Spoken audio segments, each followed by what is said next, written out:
So, not many people comment on my videos, but that's okay. Recently, someone did, and they said, let's have a look. So it's by Shemba. Hi Shemba. What do you think about reading hard books and learning all the words I don't know? Can you make a video about it? So great question. And the answer is, it depends. Reading books can help, but only if you do it in the right way.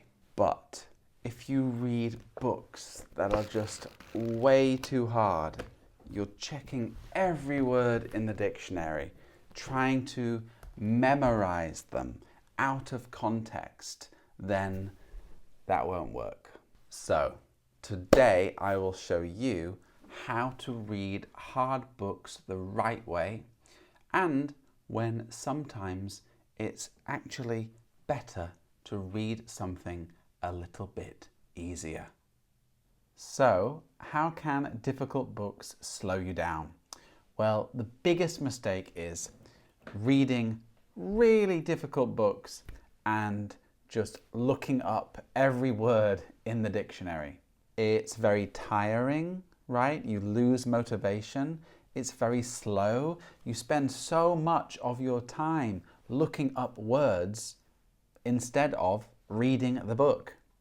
And lastly, you don't retain, so keep for a long time, you don't retain new words very well, because for new words you need to see them a lot and in different contexts, right? Different situations. So what should I do, I hear you say? Well, it's very important to know there are two types of reading, two main types: extensive reading and intensive reading. Intensive reading is about fluency and confidence. You read a lot of easy texts at your level or just below your level. You don't stop at every word. You focus on the story instead of translating. So the goal is reading smoothly and absorbing English naturally, like a sponge, okay? Absorbing water. And intensive reading is when you're reading short, challenging, right, difficult texts. You look up keywords and analyze sentence structure. So you look at how the sentences are made. So the goal with intensive reading is improving accuracy. So correct grammar, phrases, tenses, vocabulary, and also to understand difficult sentences. Think of it like this. Extensive reading is like having a balanced diet. So you eat 3 meals a day with vegetables, meat, you know, and you absorb English naturally. And intensive reading is like taking vitamins. You focus on small but important details. Another way I look at it, because I like basketball, is extensive reading is like playing a full game of basketball. You focus on enjoying the game and you react naturally, right? Intensive reading is like practicing drills, right? You're practicing specific skills, like fundamentals, like your shooting form. That's how I see it. All right, so what's the best way to do intensive reading? Extensive reading will be for another video. If you want to know more about that, let me know in the comments below and I will make another video. But the best way to do intensive reading? Well, firstly, it is to choose the right text. This is the most important thing. You can get a novel if you want, a difficult novel. You're not going to be reading the whole novel in one go, right? It's small sections. So intensive reading is about small sprints. In my 17, 18 years of being a teacher, I have seen many other teachers give students TED Talks, right? Because it has audio, it's in English, and the transcripts are in many other languages. But there's a problem here. What if the TED Talk, the information, the content, the story is not interesting to you? What if it's boring? That's why I say interest is key for focus, memory, motivation. Look, if you don't care about what you're reading, you are not going to remember new words and you're not going to enjoy it. So my 3 rules for choosing a difficult book or text is, number 1, choose something you want to understand. Ask yourself, would I read this in my own language? If the topic excites you, you'll pay more attention and learn faster, I promise. Number 2 is getting the right level. If something's too easy, you're not going to be able to study the text, right, and learn new words, grammar, sentence structure. And if it's too difficult, you will burn out. That means feel like you want to give up, and you will get your book, you put it on the shelf, and you'll never see it again. We don't want that, okay? We don't want that. So, in my opinion, you don't want any more than 15 to 20 unknown words on one page. 20 unknown words maximum. That's for me. So it's about 80% comprehension. And the last rule, rule 3, is get audio if you can. Listening while reading will improve your pronunciation, rhythm, and sentence flow. So if you have a novel, a book, try to find the audio book as well so you can listen to it at the same time. For beginners, there is the website lo.org, which is fantastic. But if you're watching this, I don't think you are a beginner. I'll do an easier video on that. Also, you can get the transcripts from podcasts and use that. So you can read the transcripts and listen to a podcast you are interested in. Some other things, graded readers, books, they also have audio a lot of the time.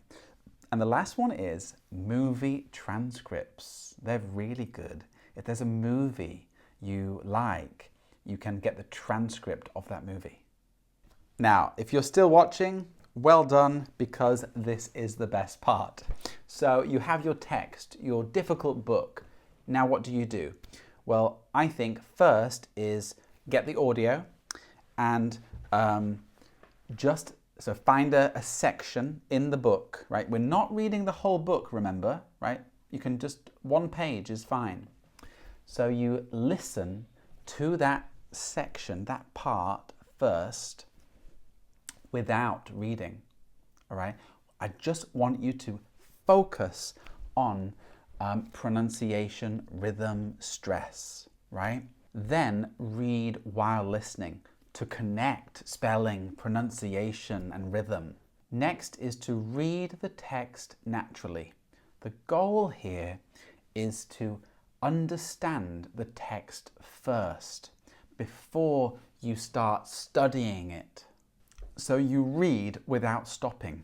Try to grasp the overall meaning of the text, right? We say the gist, the overall general meaning. Don't check words yet. Just highlight or underline difficult or confusing words or phrases. Pay attention to difficult words because you will look them up later. So why do we do this? Well, understanding the whole text will help you understand individual words later. Remember, if you read too slowly and stop at every word, you will lose context and flow.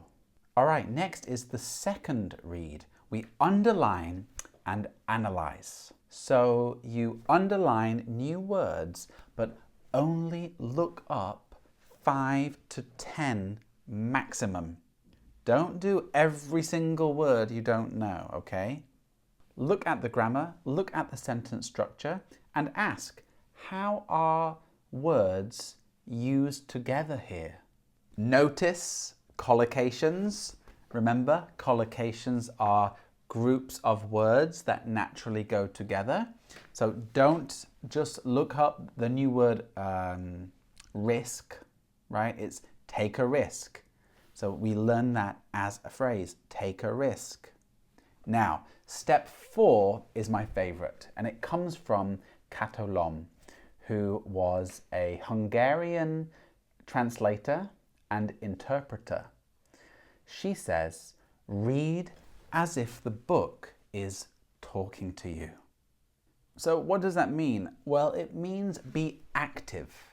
So write notes, underline, guess meanings before you check in a dictionary. Think of reading as a conversation with the author. Ask yourself, what is this sentence saying? Or how would I explain it in my own words? So reading here isn't about speed, it's about connecting with the book. The next step would be to reread, right? Read it again and also practice shadowing more, right? So that's repeating at the same time while listening, okay? It's not repeat after me. No, it's listening and speaking at the same time. I like to do this while walking or doing an activity. Now, the last step, step 6, is the most important one, and that is apply what you learn to make words stick. You need to do something with the words and phrases that you have learned. So you can write down the phrases, words, collocations that you learned, about 5 to 10. And if you only have words, you can find more collocations using ChatGPT.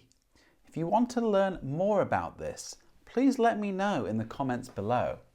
For example, you learned the word decision and you learned collocations like tough decision, make a decision. Then you can write a sentence, a new sentence that is personal to you. For example, tough decision. That was a tough decision, but I had no choice.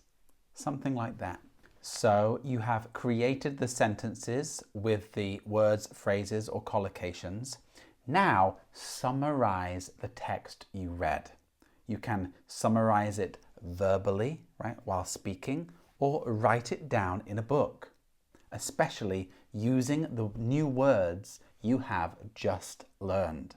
And next is try using these new phrases or collocations in conversation. Use them when talking to your language partner, tutor, or even yourself. Challenge yourself. Can I naturally use these 3 phrases I learned today? Remember, the more you actively use these words in conversation, the faster they will become part of your natural English. So, intensive reading works best in short, focused sessions of about 5 to 10 minutes a day. It can improve your accuracy, vocabulary, grammar, but it's not meant for reading a whole book in one go, all right? That is extensive reading. Now, I always say, if you are level A2 to B2, I recommend 80% is extensive reading, right? That's reading easy books.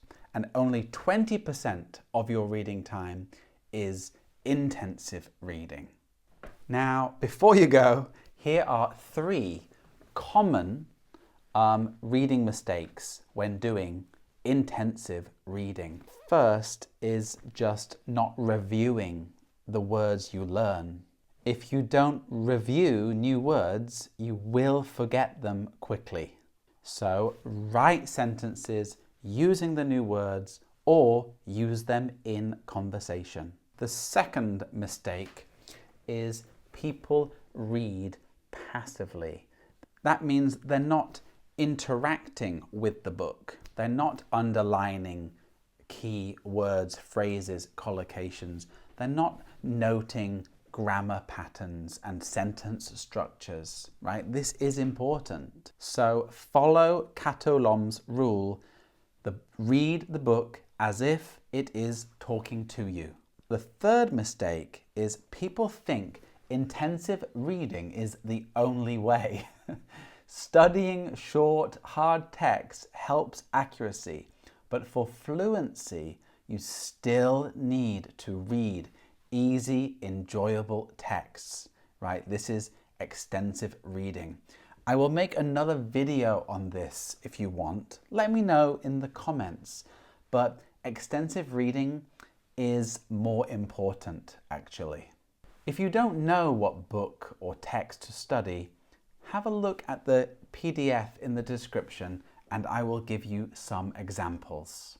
Remember, if you're not excited to read it, choose something else. Reading should challenge you, but it should also keep you engaged, right? Interested in the text. That's how you learn faster. Okay, here is my challenge to you. Pick a short article or text and read it today intensively for 5 to 10 minutes. Write down 5 to 10 keywords in sentences and comment below. What did you read? And what new words or collocations did you learn? Okay, thank you so much for watching. I hope you understand more now about intensive reading. And maybe next video will be about extensive reading. Good luck, keep going, don't give up. And thank you, as always, for watching. I will see you in the next video. Bye-bye.